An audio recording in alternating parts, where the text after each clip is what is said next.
Hi, welcome to Panasonic Quick Clips. Today, we'll be discussing the FX-500 series fiber optic sensor and its built-in logic control functions. First, we'll go through some theory on how it works, and then we'll jump into some hands-on demonstration. Let's get started.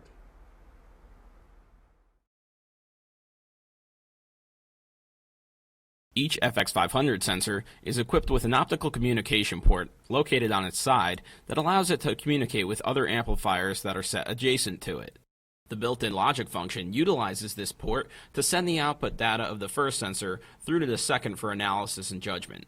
Once configured, the logic output always takes place on output 1 of the downstream sensor. All other outputs, including output 2 of the downstream sensor, will remain in their standard configuration.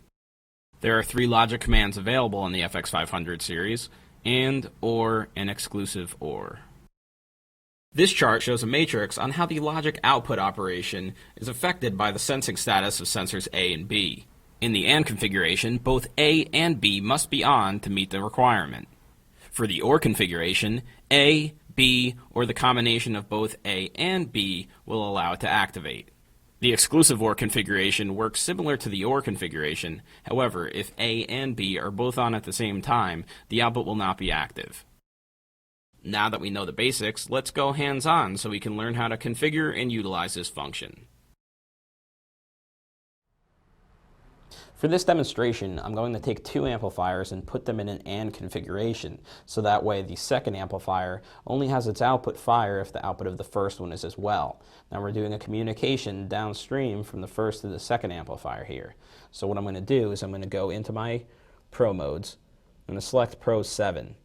The first option here is logic. This is what's going to give us our logic commands. If I go in here, I can select between my AND, OR, and exclusive OR options. For this demo, let's select AND. Now when I back out into my run mode, we're ready to do a detection. Now that we've selected the AND configuration, I can show you how this is working with a brief demonstration. If I block just the second amplifier, you'll notice that its value drops below the threshold, but the output never turns on. It's only until I block both amplifiers that the AND configuration is complete, allowing that second output to turn itself on.